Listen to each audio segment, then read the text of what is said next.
Hello everyone, hello friends. I hope you all are doing good. This is your lecture number 4th under Social Security Schemes series, which has been started by EduTap for UPSC EPF for 2020. So, this exam is going to take place in the month of October, and social security is a very important component, especially the schemes which are related to social security. So, through these weekly lectures, we are trying to cater to this part of your syllabus, okay? And we not only discuss MCQs, we also tell you what type of questions come in the examination. So basically we try to give the orientation to you students, how to prepare, what to prepare, okay? So I'll just begin with the lecture, and before that I would like to tell you that since this video has been recorded from home, we guys are not working from office because of the current lockdown going on, so you might find some disturbance in the background, some issue with the noise could be there. Please avoid it, and please cooperate for the same. Although we are trying our best to not hamper the videos, okay?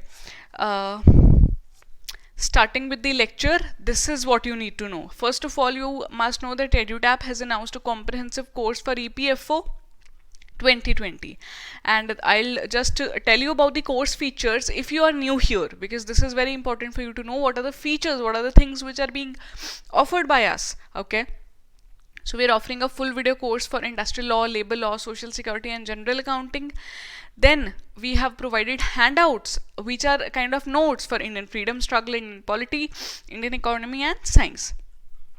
Then we are also providing comprehensive current affairs coverage through the magazines. So exam is going to take place in October. So we'll be providing you Jan to October current affairs magazine. Okay. Hundreds of sectional tests would be there, and full length test would also be there, aided with the revision class and regular live classes. Guys, please excuse me, I have a bit of cold, so I will try to kind of not hamper your lecture, okay? So syllabus is here in front of you, and through the syllabus, I hope you have gone through the topics mentioned. You must know what is the syllabus, what are the kind of questions asked in the examination earlier. So this is your part of social security in India, in which we have analyzed the schemes are very important. The schemes which are aimed at providing social security are especially more important. So today in this lecture we'll be discussing schemes which are related to education, okay? Most of the schemes related to social security have also been discussed in previous 3 lectures. If you are new here, please see those lectures also. Today our focus would be on education related schemes. So very first question is here. Which one of the following bodies has launched Paramarsh scheme in 2019 with the aim to improve global ranking of the Indian higher education institutions? So this is a typical question which can be asked in EPFO. Based on the pattern of exam only, this question has been prepared here. So following bodies has launched a Paramarsh scheme. So you have to identify the body: AICTE, UGC, NCERT or AIU. So is it All India Council of Technical Education, University Grants Commission, National Council for Education Research, and AIU, Association of Indian Universities? So ABCD, you have to identify the correct answer. The correct answer is UGC. So this body has launched Paramarsh scheme, and you must know, as in the question itself it has been told, that it has been launched recently in the year 2019. So see, exam is to take place in 2020, so I would suggest that the schemes launched in 2020 and in the past year of 2019 would be important, because based on the examination pattern I can suggest that schemes from past 1 year are very important. So this Paramarsh scheme has been launched by UGC, but its nodal ministry is Ministry of Human Resource and Development. So obviously UGC is under this ministry, but it has been launched by UGC, the particular body you have to know. And the aim of the scheme is to improve the global ranking of Indian higher education institutions. Okay, this is what Paramarsh stands for. Moving to next question related to Paramarsh only. Which of the following statements is not correct regarding Paramarsh scheme launched by the government of India in the year 2019? So we know it has been launched by UGC, and we have even seen the aim. The aim is basically to improve the ranking of Indian higher educational institutions. Based on that, you have to identify incorrect statement. Option A is it has been launched for mentoring NAAC accreditation aspirant institutions, that is National Accreditation and Assessment Council. So NAAC, you must know what does it stands for. So it has been launched for mentoring these aspirant institutions. B says it aims to target 100 higher education institutions with a specific focus on quality. C is it proposes to provide financial assistance to the mentoring institutions along with the option of appointing an expert in the institutions, or none of the above. Is incorrect. See, not is being asked. This has been made italic here because the paper is going to be in the form of pen and paper. So there also you will see that not would be made italic, so that you get to know that not is being asked. Do not miss this not, or else there is a chance that you will miss this question. So Paramarsh scheme, incorrect statement is option B. It aims to target 1000 higher educational institutions and not 100. Rest all things given here are true regarding Paramarsh scheme. So Paramarsh has been launched in the year 2019 by UGC. Its nodal ministry is MHRD, and here are the rest of the features. So basically, with the aim to mentor NAAC aspirant institutions to promote quality assurance in higher education, this has been launched. Under this scheme, all higher educational institutions shall get NAAC accreditation with a minimum score of 2.5 by the year 2020. So this is the target year, okay?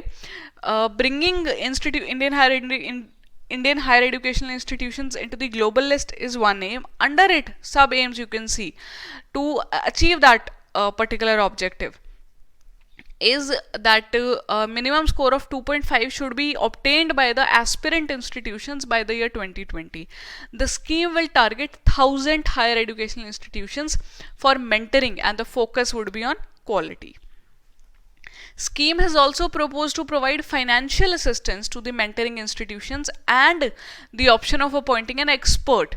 The experts could be paid a fellowship, it has said. These are the features of the scheme, okay? Most of the time the target of the scheme is asked, but if there are features like in the previous lectures we have covered that amount of particular scheme which has been which is to be given under pension yojana, let's say Pradhan Mantri Shram Yogi Mandan Yojana, that we have covered, right? So what is the amount of the pension? If it aims to provide pension to the old age people, what would be the amount of the pension? So this is the thing you have to know. Similarly, if you have to know that 1000 institutions would be provided, you must know that they are also going to be provided with financial assistance to the mentoring institutions and not the mentee. Okay, then scheme is expected to lead to the enhancement of mentee institutions quality. So mentee is the one who is being provided mentoring, and mentoring institution is the one which is providing mentoring. So this you have to know. And scheme is expected to lead to the enhancement of the institution's quality and its profile as a result of improved quality of research, training and learning methodologies. So research, teaching, methodology of learning, these are the three things which will be focused under Paramarsh scheme. Okay, so with these two questions now you are covered with Paramarsh scheme. Let's move to some other scheme. So which one of the following schemes is aimed at building capacities of teachers and school principals at the elementary stage by training 42 lakh teachers across India? So again, see, the aim is being asked. You have to tell which scheme is it. So capacities of teachers and school principals at the elementary stage. One, this is the important thing. Second is 42 lakh teachers would be trained. This is another. The number is important. Another important scheme. So Nishtha, Paramarsh, Supra or none of the above. So option B you can eliminate. Paramarsh is not the answer. We have covered that it is aimed at higher educational institutions. So you have now two options, Nishtha, Supra, or you think none of the above. So my friends, answer to the question is option A, Nishtha. Okay, Supra also I'll tell you what is it, but to this question answer is Nishtha. NIShtha stands at National Initiative on School Teachers Head Holistic Advancement. So this is a kind of biggest project in the world for the training of teachers. So NIShtha has been launched by the government as a teacher training program. So aim is to provide training to 42 lakh teachers across the country, and the initiative is going to build capacities of teachers and school principals at the elementary stage. You cannot miss this elementary stage term, because question can be asked in the examination wherein they will tweak this, that not elementary stage, probably higher stage. So secondary stage, this could be the option, but it is elementary stage. Okay. And this NIShtha is an integrated teacher training program of the Department of School Education and Literacy, which is again Ministry of MHRD, under Ministry of MHRD. And the important thing is that this NIShtha program has been launched as a part of national mission of Ministry of HRD to improve learning outcomes at the elementary level. Because if teachers are trained, obviously the students are going to get maximum benefit at the elementary level. So this national mission is itself under the centrally sponsored scheme of Samagra Shiksha during 2019-20. So it has been launched in 2019, and for this particular year it has been targeted 2019-20. Samagra Shiksha is another scheme. It's an old scheme. I'll try to cover this scheme also in the coming lectures, but as for now, you just know that Samagra Shiksha is a centrally sponsored scheme, okay, not a central sector scheme. And under it, this NIShtha has been launched to provide training to the teachers and principals at the elementary level. Okay, that's it about NIShtha. Moving to next question. NIShtha scheme aims to build capacities of participants covering all government schools, State Council of Educational Research and Trainings, that is SCERT. It is just like NCERT, the state counterpart of National Council of Educational Research and Training. C is district institutions, district institutes of education and training, that are DIETs. So you have to tell the capacity building of whom would be done. They would cover government schools, SCERT or DIETs. And the question says choose the correct answer using the code given below. 1 only, 1 and 2 only, 2 and 3 only, or all of the above. So this is again a question wherein you can answer if you have read about the scheme properly. So guys, under NIShtha scheme, capacities would be built covering all the 3 options given here. So all of the above is the answer. How? I will tell you. So teachers and heads of schools at elementary level in all government schools, this we know, right? Then second is faculty members of SCERT, State Council of Educational Research and Training. So faculty members of these also would be given training. Then faculty members of DIETs, DIETs, District Institutes of Education and Training. And the fourth one is block resource coordinators and cluster resource coordinators in all the states and UTs would also be given training. So NIShtha is not only for the teachers and heads of the schools at elementary level in government school, but also a kind of impact is being created wherein all the faculty members involved in institutions of district education training are involved, SCERTs are involved, coordinators are also involved, so that a kind of a chain impact can be created. Okay, so this is a very important scheme. And with this I come to the last question of Supra. So Supra was mentioned in question 3, right? NIShtha, Supra and Paramarsh. So Paramarsh and NIShtha we have covered. Last question caters to Supra. A scientific and useful profound research advancement scheme has been recently proposed in the year 2019 by which of the following? Again, this is a kind of question asked in EPFO. So Supra has been proposed by Niti Aayog, ISRO, SARB or CSIR. So scientific and useful profound research advancement has not been proposed by Niti Aayog, neither ISRO. So either we are left with C or D, SARB or CSIR. And my friends, the answer is option C, SARB.